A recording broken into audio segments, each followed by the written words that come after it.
Assalamualaikum warahmatullahi wabarakatuh.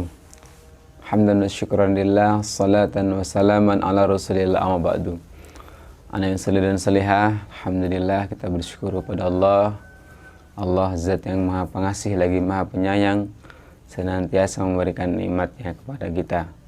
Dan nikmat terbesar yang patut kita syukuri adalah nikmat iman dan Islam. Nah, salih dan salihah, pada kesempatan ini kita akan melanjutkan kembali tentang mukjizat Rasulullah SAW. Ya, di kesempatan yang lalu kita sudah bahas satu mukjizat Nabi, yakni membelah bulan atas izin Allah.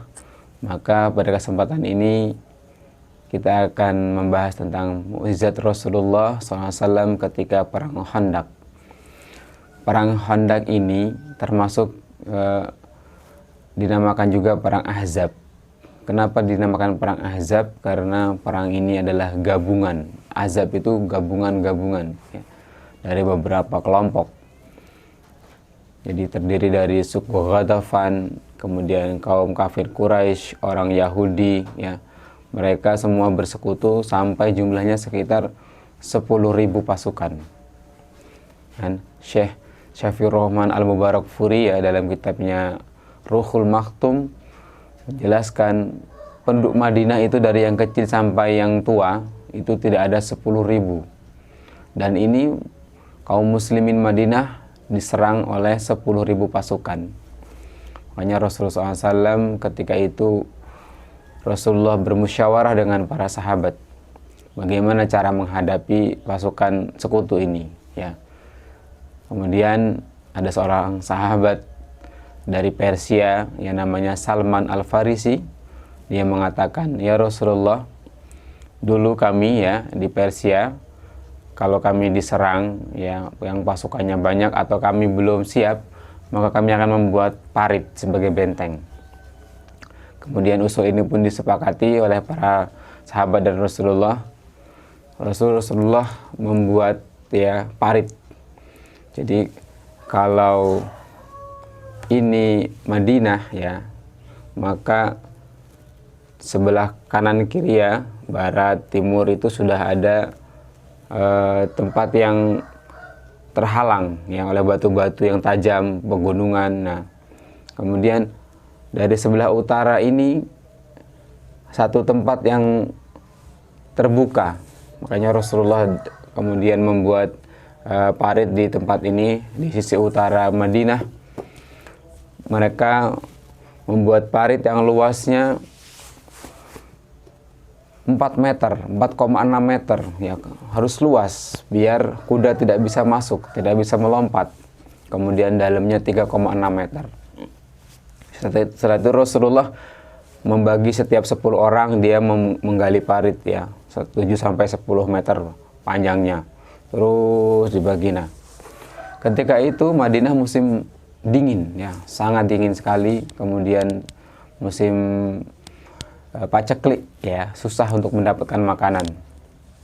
Ketika itu Rasulullah dan para sahabat mereka bahu-membahu menggali parit, karena dengan waktu yang sebentar pasukan Quraisy ya dan sekutunya sudah mulai berjalan menuju Madinah. Nah, kemudian disinilah ya Rasulullah mendapatkan mukjizat ya. Jadi ketika itu Abu Talhah mendatangi Nabi SAW. "Ya Rasulullah, sungguhnya aku sangat lapar."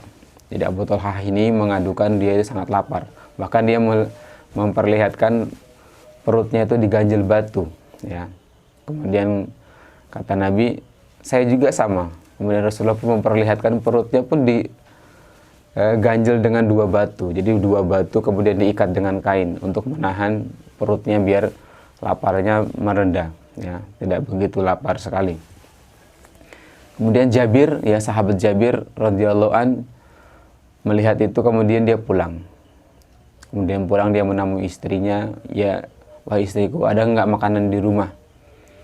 Sesungguhnya saya melihat Rasulullah SAW sangat kelaparan ya, sampai 2 batu ada di perutnya untuk mengganjal rasa lapar tersebut." Kemudian istrinya mengatakan, "Ada 1 sok gandum dan 1 ekor anak kambing ya, 1 ekor kambing yang masih muda." Kemudian suaminya tadi Zabir menyembelih kambingnya dan istrinya pun memasak 1 sok gandum tersebut. Kemudian istrinya mengatakan, "Wahai suamiku, panggillah Rasulullah dan beberapa orang sahabat saja, ya, karena makanannya tidak muat, tidak cukup untuk semua orang kaum muslimin ya, yang jumlahnya di parit itu sekitar 1.000 orang." Kemudian Jabir, sahabat Jabir ini radhiyallahu an mendatangi Rasulullah. Kemudian sahabat Jabir ini berbicara pelan-pelan kepada Rasulullah, "Ya Rasulullah, istriku di rumah sudah masak, tapi hanya cukup untuk sekitar 7 atau 8 orang. Ajaklah sahabat-sahabat yang lain." Kemudian Rasulullah berdiri. Dia bilang, "Wahai kaum Muhajirin dan Ansor, mari kita ke rumah Jabir. Ya, sungguhnya dia sudah masak." Ini Jabir kaget. "Ya Rasulullah, makanannya sedikit, ya, hanya cukup mungkin 10 orang, ya, maksimal." Kemudian kata Rasulullah mengatakan, "Jangan engkau sentuh makanan tersebut sampai saya datang." Kemudian Jabir cepat-cepat pulang. Kata Jabir sampai rumah, "Wah istriku, gawat ini, ya. Rasulullah mengundang semua orang, kaum muslimin, Muhajirin dan Ansor, ya. Ada sekitar 1.000 orang." Kata istrinya, "Apakah ada pesan Rasulullah?" "Iya." Rasulullah mengatakan, "Jangan engkau sentuh makanan sampai aku datang."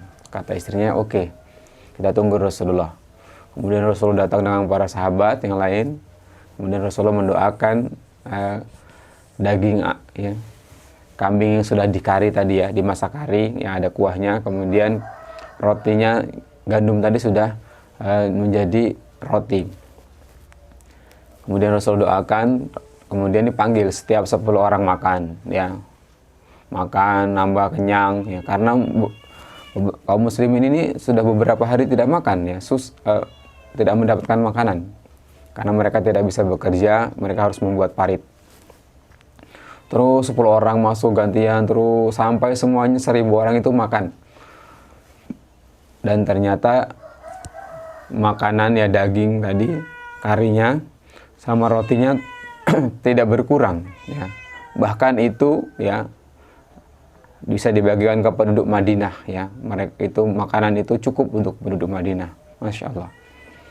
Itu terus masuk mukjizat Rasulullah SAW ketika makanan itu didoakan menjadi berkah, ya. Cukup untuk yang harusnya hanya 10 orang, cukup untuk ribuan orang.